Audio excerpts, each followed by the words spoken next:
I will sing of the mercies of the Lord.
Corinthians 9, verse 1. Am I not free? Am I not an apostle? Have I not seen Jesus our Lord? Are not you my workmanship in the Lord? If to others I am not an apostle, at least I am to you, for you are the seal of my apostleship in the Lord. This is my defense to those who would examine me. Do we not have the right to eat and drink?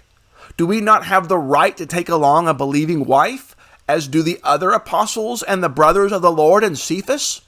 Or is it only Barnabas and I who have no right to refrain from working for a living? Who serves as a soldier at his own expense? Who plants a vineyard without eating any of its fruit?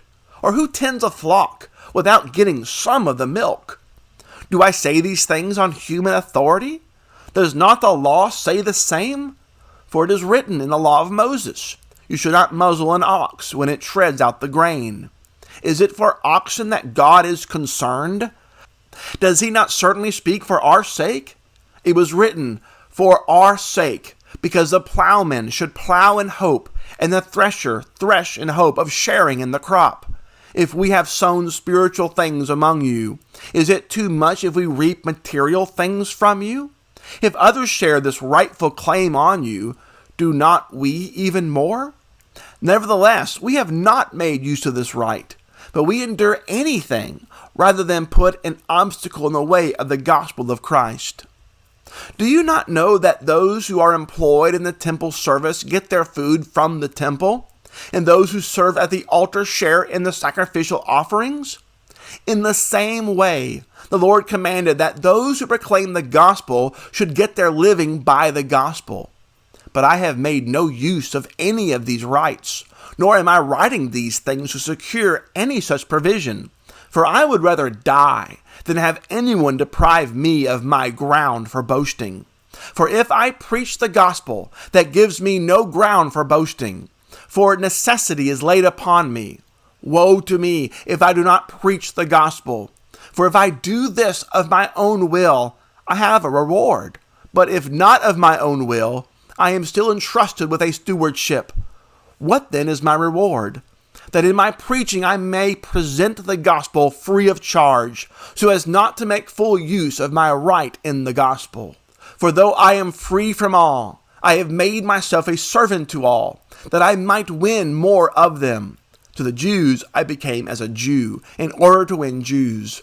To those under the law I became as one under the law, though not being myself under the law, that I might win those under the law. To those outside the law I became as one outside the law, not being outside the law of God, but under the law of Christ, that I might win those outside the law. To the weak I became weak, that I might win the weak. I have become all things to all people, that by all means I might save some. I do it all for the sake of the gospel, that I may share with them in its blessings. Do you not know that in a race all the runners run, but only one receives the prize? So run, that you may obtain it. Every athlete exercises self-control in all things. They do it to receive a perishable wreath, but we an imperishable. So I do not run aimlessly. I do not box as one beating the air, but I discipline my body and keep it under control, lest after preaching to others, I myself should be disqualified. Last time we mentioned that 1 Corinthians chapters 8 through 10 is one continuous unit of teaching. Even though we have multiple chapter breaks, we must keep the flow of the message together so that we can properly understand what Paul is teaching here. Please remember that in chapter 8, we saw that the Corinthians are declaring that they have knowledge about idols. They know that idols are nothing, and therefore they can go into the pagan temples and eat in those places because of their knowledge. The Apostle Paul agrees with their knowledge, but they are failing to have love for others. The big message is that we cannot use our spiritual knowledge in such a way as to cause the shipwreck of faith in others. May it never be said that our knowledge caused people to sin or fall away. We do not want to be the facilitators of the destruction of somebody's faith in the name of knowledge. We don't want to do anything that would cause a person to stumble and fall from the Lord. In verse 1 here, 1 Corinthians chapter 9, the Apostle Paul speaks to all the rights he has as an apostle. Paul is free and not a slave. As an apostle, Paul certainly enjoys all kinds of rights. He has the right to eat and drink as others do. He has the right to have a wife as others do. He has the right to be compensated for his work and to refrain from working for a living. Paul is using himself as an example of freedoms that he possesses as a Christian and as an apostle. And he further illustrates these rights by logic and by the scriptures. So in verse 7 here, Paul argues from logic by considering soldiers and planters and shepherds who are all compensated for their work. A soldier does not fight at his own expense. A planter eats from his own vineyard. A shepherd gets milk from his own flock. And then down in verse 8 and 9, Paul further shows that the law of Moses also taught this truth. This is not something new. This is something that everybody knows and understands. The ox was not to be muzzled when working by treading out the grain, but was allowed to eat as it worked. In verse 10, Paul says that God was not merely concerned about the ox, but was making a point about all humanity. All who work hope to share in the crop. Everyone who works ought to be compensated for the work that they do.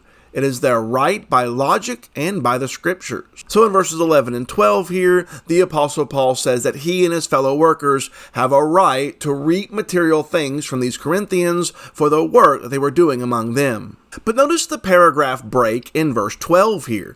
It depends upon the version of the Bible that you have, but mine has a paragraph break in the middle of the verse. Verse 12 continues, "Nevertheless, we have not made use of this right, but we have endured anything rather than put an obstacle in the way of the gospel of Christ."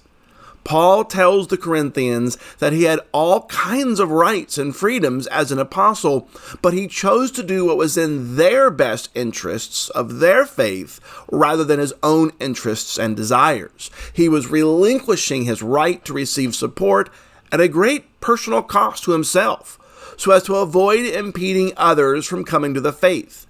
Now, when we read these two letters, 1 Corinthians and 2 Corinthians, we see that Paul did not want to show himself to be a peddler of the gospel like so many others who had come to them. Paul uses himself as an example to show that he's not telling the Corinthians to do something that he has not done himself.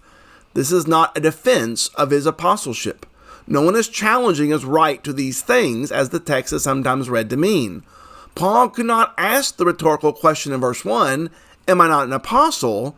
if the answer from the Corinthians could have been no.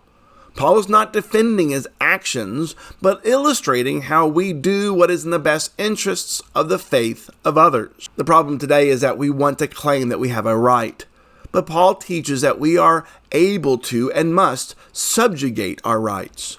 Demanding our rights and using our rights can cause the spiritual shipwreck of others and even ourselves. And that's the grave warning for us with our culture of American rights. Paul spends time proving how he did not use certain rights afforded to him for the sake of the gospel. As verse 12 says, we are to endure everything rather than hinder the gospel of Christ. We endure rather than creating obstacles for others. So, as an American citizen, I have the right of free speech.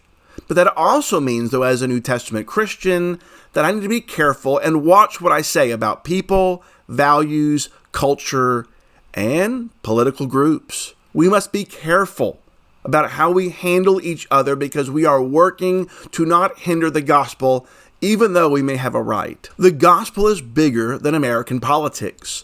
Sometimes we get very feverish about politics in the United States. Even right now, as the presidential campaign is beginning to ramp up, people get very passionate and heated about their politics. But don't let your politics be the reason the gospel is hindered. We must be careful not to come across as brazen or harsh.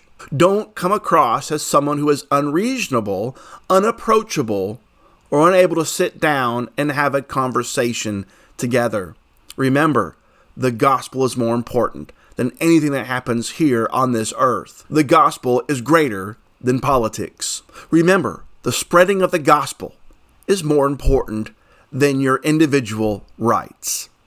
And Paul emphasizes this truth even further in verses 13 through 18. Those who work in the temple also take a share from the sacrificial offerings. Verse 14 is important. The Lord commanded that those who proclaim the gospel should get their living by the gospel.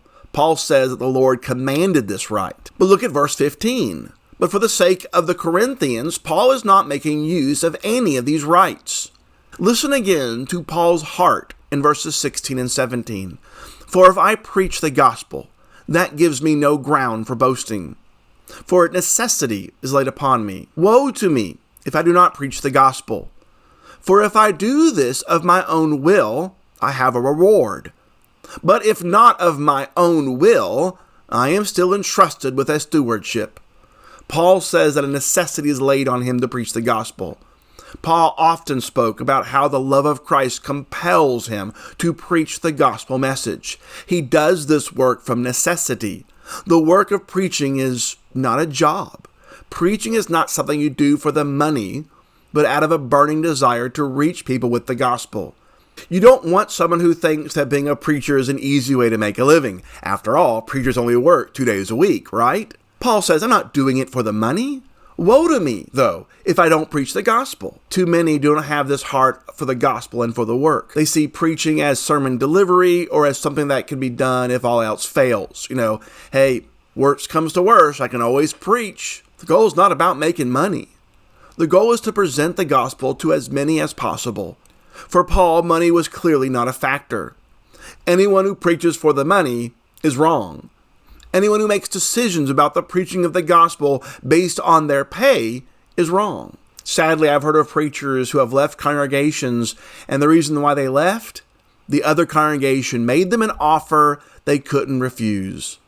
The church is not a business. The church is not about, oh wow, this corporation can give me more money than that. This one has more benefits than that. It's about, where are you most effective? I've always tried to make decisions about when to move and when to work with a congregation based on how effective I can be. Am I still effective here? Do I still have work that I can do here? About 15 years ago, I was talking to a congregation about coming there and being part of the work there. And I met with the men of that congregation about the area, the prospects of teaching the gospel. And their response? Oh, no one here is interested. No one here wants to hear the gospel. It's a lost cause. Needless to say, I didn't move there. I don't believe that the area was a lost cause. But the problem was the congregation felt that was that way. And I wasn't sure, as a young preacher, I could change their minds.